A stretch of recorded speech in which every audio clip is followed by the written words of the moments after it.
Jalen, the other team in Los Angeles also played last night. The Clippers got the win, and my guy, Montrezl Harrell, had 26 points. Montrezl Harrell, you know that's always been my guy. Yeah, ever since college. Yep, no doubt. So here's my question. I was at the game when he beat Michigan in the championship for Louisville. Montrezl played 30 minutes off the bench. Zubac played 14, and he started. Why do they do it like this? So it's almost like not starting Lou Williams. Usually you want your primary ball handler to be somebody that's going to get you those buckets, but it depends on how they're getting them based on your style of play. You don't want Lou Williams to necessarily have to start off the game having to guard Damian Lillard because you don't want to pick up fouls. The same thing with Montrezl Harrell. You don't necessarily want him starting the game guarding Anthony Davis. As a great coach like Doc Rivers, guess what you do, however? You insert him when you're ready. Oh, they made one or two moves? One or two people in foul trouble? Now get in there. And they have such great chemistry together, you don't want to break up that tandem. So now you can't put Montrezl in the starting lineup and take him away from Lou and or vice versa because they got such a great thing going. And remember, they did this last year as a playoff team that played really well. So now you add Paul George. You add Kawhi Leonard. You put Zubac in the starting lineup for height and for fouls to eat up some of those minutes. You know what's crazy? Talking about how well they played in the playoffs. They took the Warriors to 6 games. Now the Warriors in the lottery. Like look how it's all good just a week ago. Yeah. So happy birthday, Jay. 50 years. Shout out to Jay-Z, Sean Carter, Nas Carter's uncle. The Heat beat the Raptors, which brings them both to 15-5, tied for second in the Eastern Conference. Jalen, we celebrated the Raptors for overplaying expectations. It's now time for the Heat to get their shine. How have they been able to do this through 20 games? None. Rookie of the month. Eric Spoelstra, player development. I know when we watching games together, you get sick of me saying this, but I'm going to say it about a couple of coaches. Doc Rivers is good at it. Rick Carlisle is good at it. Clearly Pop is good at it. And Eric Spoelstra.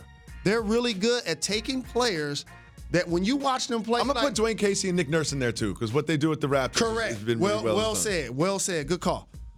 You watch them play, you see Jones come flying out of the air, catching a lob, looking like a left-handed jump man. You're like, where did that come from? You know? And I want to give props to one, Jimmy Butler. Because like I told you, when he was showing up at 3 in the morning, that set the table for you guys got to come on my level. And I know Pat Riley was somewhere loving it. And guess what the guy started doing? Coming at 3 in the morning.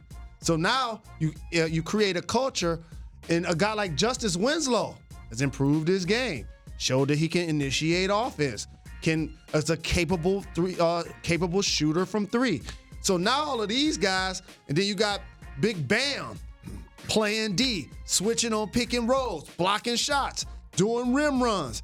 And when you have that collection of guys that's going to continuously play defense, now you got a guy you can get a ball to at the end of the game. Jimmy Butler. Here, Jimmy, take us home. He had a triple-double in the game.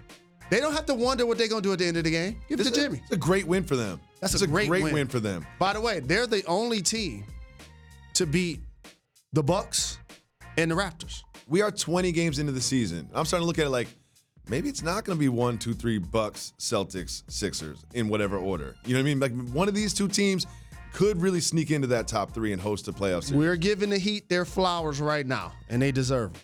They do. Do you want to talk about it? I do. Oh, good. Say hit the brakes then. Hit the brakes. So, Beal had 42 points, but I want to talk about a gentleman by the name of Markelle Fultz. Markelle Fultz, he put in 20 himself. Now, you remember the Magic extended him over the offseason. I was thinking to myself, wouldn't they want to see him play first? They must know something I don't. Markelle Fultz worked his way into being a rotation player in the National Basketball Association. And don't sleep on Fournier, too. For all of the people that play fantasy, he's one of those sneaky guys you always look down at the box score, you get numbers. He had 30-plus in that game. I'm really happy for Markelle Fultz. And you know how I stood on the table and felt like he was done wrong by Philadelphia when he had a triple-double the final regular season game. You're going against Jason Tatum, the guy he was basically traded for, and give him DNPs. Yep. That, to me, can destroy a young player emotionally and psychologically to the point where I said he'll never live up to the hype in Philadelphia. No.